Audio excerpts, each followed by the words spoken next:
ሰላም እንዴናችሁ ውድ የማን ዩናይትድ ኢትዮ ፋንስ ተከታታዮች በያላችሁበት ሰላማችሁ ይብዛ። በርካታ ስፖርታዊ ጥንክሮችን ወደ እናንተ ይዘን መተናል። እስከ ፕሮግራማችን መጠናቂያ ድረስ አብራችሁን ቆዩ።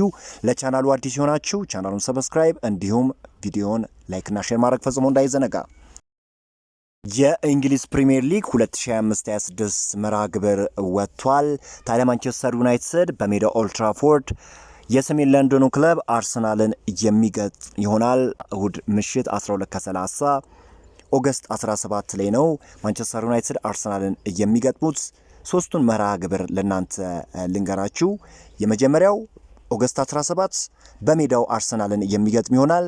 ወደ ክራቫን ኮቴጅ ተጉዞ ፉልሃምን ኦገስት 23 ላይ ይገጥማል። የእንግሊዙን ክለብ በርንሌይን ኦገስት 30 ላይ የሚገጥም ይሆናል። ሶስቱ መርሃ ግብሮች እኝን ይመስላሉ። እናንተስ እንዴት አያችኋቸው? ኮመንት ሴክሽን ላይ አስቀምጡልኝ። ማንቸስተር ዩናይትድ እንግሊዛዊውን የመስመር አጥቂ ጄደን ሳንቾን ለመሸጥ ቅድሚያ የሚሰጠው ነገር ነው ተብለዋል። አሁንም ቢሆን ማንቸስተር ዩናይትድ ጄደን ሳንቾን በውሰቱ ለሌላ ክለብ ከመስጠት ይልቅ ተጫዋቹን በቋሚነት መሸጥን ተመራጭ እንደሚያደርግ ተነግሯል። የሴሪያው ክለብ ናፖሊ አሁንም ተጫዋቹን ለማስፈረም ፍላጎት ቢያሳዩም የጄደን ሳንቾ የደሞዝ ክፍያን የመሸፈን ሀሳብ እንደሌላቸው ነው እየተነገረ የሚገኘው። በማንቸስተር ዩናይትድ እና በተጫዋቹ ጄደን ሳንቾ መካከል ያለው እህል ውሃ እንዳበቃ የሚታወቅ ጉዳይ ነው። ማንቸስተር ዩናይትድም ተጫዋቹን በውሰት ከመሸኘት ይልቅ በቋሚ ውል የመሸጥ ፍላጎት እንዳላቸው ነው እየተገለጸ የሚገኘው። በሌላ ዜና የሰሜን ለንደኑ ክለብ ቶተንሃም ብሪያን ምቤሞን ለማስፈረም ከሚደረገው ፉክክር ራሳቸውን እንዳገለሉ ተነግሯል። ቶተንሃሞች ከዚህ በኋላ ታዲያ ተጫዋቹን ከማንቸስተር ዩናይትድ እጅ ፈልጎ ማውጣት የማይቻል ነገር ነው ብለው ያምናሉ። ተጫዋቹ ሙሉ ለሙሉ ፍላጎቱ ወደ ማንቸስተር ዩናይትድ ማቅናት እንደሆነ ይታወቃል። ቅድሚያ የሚሰጠው ክለብ ማንቸስተር ዩናይትድ እንደሆነ በይፋ ካሳወቃቸው ጊዜ አንስቶ ነው ቶተንሃሞች በተጫዋቹ ላይ ያላቸው ፍላጎት የቀነሰው። በዛሬው ዕለት በማንቸስተር ዩናይትድ እና ብሬንትፎርድ መካከል የአዎንታዊ ድርድሮች ተካሂደዋል። በሁለቱ ክለቦች መካከልም በተጫዋቹ የዝውውር ሂሳብ ያለው ልዩነት እጅግ አነስተኛ ሲሆን አሁን ላይ ልዩነቱ የትንሽ ሚሊዮኖች ብቻ እንደሆነ ታውቋል። ግላዊ ጉዳዮች ቀደም ብሎ ከስምምነት የተደረሰባቸው ሲሆን ብሪያን ምቤሞ አሁንም ብቸኛ የሚፈልገው ክለብ ማንቸስተር ዩናይትድ ብቻ እንደሆነ ለበርካታ ክለቦች አሳውቀዋል። እንግዲህ በርካታ ክለቦች ናቸው በተጫዋቹ ላይ ፍላጎት የነበራቸው። ሰሜን ለንደኑ ክለብ ቶተንሃም ኒውካስትልን ጨምሮ አርሰናልም በተጫዋቹ ላይ ፍላጎት ነበረው። ነገር ግን ተጫዋቹ ወደ ማንቸስተር ዩናይትድ ማቅናት እንደሚፈልግ ለሁሉም ክለቦች አሳውቋቸዋል። ከተጫዋቹ ዝውውርም ራሳቸውን አግልሏል። አሁን ብቸኛው ለማስፈረም በሚደረገው ሂደት ውስጥ ያለ ክለብ ማንቸስተር ዩናይትድ ብቻ ነው። ድርድሮች ቀጥሏል። በቀጣዮቹ ቀናቶችም ተጫዋቹን የግሉ ለማድረግ ጠንካራ ስራን እንደሚሰራ ነው እየተገለጸ የሚገኘው። አዲስ መረጃ የሚወጣ ከሆነ ወደ እናንተ የማርሳችሁ ይሆናል። ፋብሪዚዮ ሮማኖ ይዞት የወጣውን መረጃ ልንገራችሁ። ቪክተር ዮክሬሽ ማንቸስተር ዩናይትድን አልቀላቀለም አላለም ሲል ነው ፋብሪዚዮ ሮማኖ የገለጸው። ተጫዋቹ መቀላቀል የሚፈልገው ወደ አርሰናል መቀላቀል ቢሆንም ነገር ግን ወደ ሌሎች ክለቦች አልሄድም እንዳላለ ተገልጿል። ማንቸስተር ዩናይትድ ተጫዋቹን የማስፈረም ትልቅ ፍላጎት ነበረው። ነገር ግን ቅድሚያ የሚሰጠው ለአርሰናል ከሆነ ጊዜ አንስቶ ተጫዋቹ ላይ ያለው ፍላጎት እየመነመነ እየቀነሰ መጥቷል።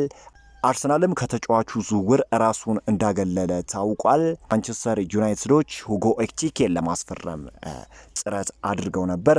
ነገር ግን 100 ሚሊዮን ዩሮ ነው ከሁጎ ኤኪቲኬ ዝውውር የተጠየቁት።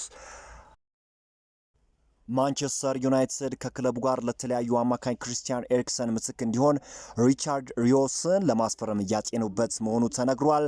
የማንቸስተር ዩናይትድ መልማዮች ሪዮስን ለመመልከት በዓለም ክለቦች ዋንጫ የፓልሜራስ ጨዋታዎች ላይ በቅርበት የሚመለከቱም ይሆናል ተብሏል። ለክሪስቲያን ኤሪክሰን ሁነኛው ምትክ ይሆናል ብለውም እንደሚያምኑ ነው እየተገለጸ የሚገኘው። ተጫዋች በፓልሜራስ እጅግ ጥሩ የሚባል እንቅስቃሴን ማሳየቱ ይታወቃል። ዩናይትዶችን በመሃል ስፍራ ከሚመለከቷቸው ተጫዋቾች ውስጥ አንዱ እንደሆነም ተገልጿል። ማንቸስተር ዩናይትድ እንግዲህ በክረምቱ የዝውውር መስኮት በርካታ የክንፍ መሰረት ተጫዋቾችን ይለቃል ተብሎ ይጠበቃል።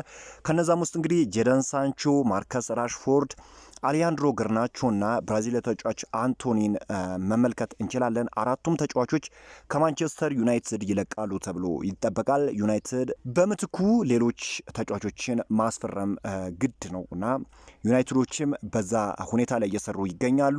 በዋነኝነት እየተመለከቱት ካሉ ተጫዋቾች ውስጥ የኦሎምፒክ ሊዮኑ ታዳጊ ተጫዋች የሆነው ማሊክ ፎፋና በዝውውር ራዳራቸው ውስጥ ገብቷል።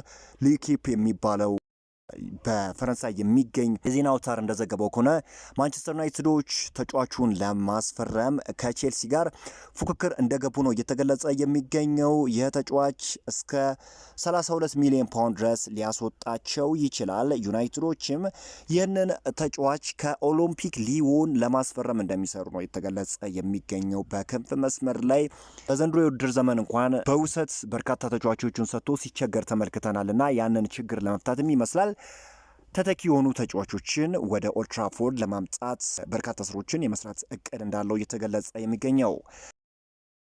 ከዛ ውጪ የማንቸስተር ዩናይትድ ሁለተኛ ግብ ጠባቂ የሆነው አልታይ ባይንድሪ ከበርካታ ክለቦች የናስፈረመ ጥያቄ አቅርበውለታል። ቤሺክታሽ፣ ፌነርባቼ፣ ጋላታሳራይ የተጫዋቹ ፈላጊ ሆኖ ብቅ ብለዋል። ተጫዋቹ በማንቸስተር ዩናይትድ ሁለተኛ ግብ ጠባቂ እንደነበረ የሚታወቅ ጉዳይ ነው። ተጫዋቹ በክረምቱ የዝውውር መስኮት ማንቸስተር ዩናይትድን የመልቀቁ ጉዳይም ነገር አይቀሬ እንደሆነ ታማኝ የሚባሉ ምንጮች እየገለጹ ይገኛሉ። ይህንን ዜና በማጠናክርበት ወቅት የደረሰኝን መረጃ ላጋራችሁ። ስካይ ስፖርት ያወጣው መረጃ ጄደን ሳንቾ ወደ ናፖሊ ለመቀላቀል የቀረበለትን ጥያቄ እሺ ብሎ እንደተቀበለና ነገር ግን እስካሁን ድረስ በክለቦቹ መካከል የተደረሰ ስምምነት እንደሌለ ገልጿል። በክለቦቹ መካከል ያለው ድርድር ይህን ያህል ችግር ይፈጥራል ተብሎ ወይም ደግሞ ማንቸስተር ዩናይትድ ተጫዋቹን ለመልቀቅ ፍላጎት እንዳለው ከዚህ በፊት ማሳወቂያችሁ ነበር።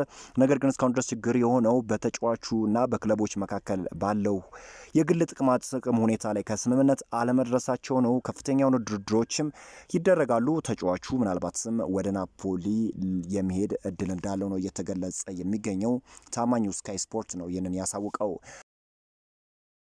የማንቸስተር ዩናይትድ የአካዳሚ ቡድን ዋና ስራ አስኪያጅ ኒክ ኦክስ ከማንቸስተር ዩናይትድ ኃላፊነት በመልቀቅ የመርሲሳይዱ ክለብ ኤቨርተንን ተቀላቅሏል። በነገራችን ላይ ኒክ ኦክስ በማንቸስተር ዩናይትድ የስራ ዘመናቸው እንደ ኮቢ ማይኖ እናም ሌሎች 38 ወጣት ተጫዋቾችን ለዋናው ቡድን ብቁ እንዲሆኑ ያስቻሉ ሰው ነበሩ።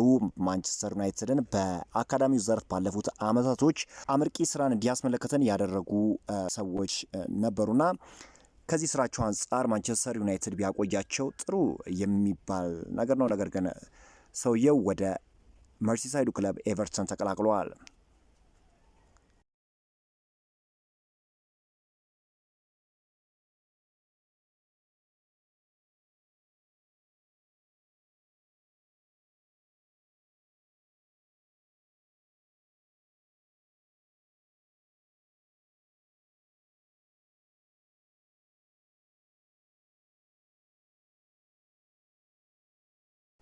ውድ የዚህ ቻናል ተከታታዮች በአዲስ ቪዲዮ እስክንገናኝ ድረስ መልካም ሁሉ ተመኘሁ።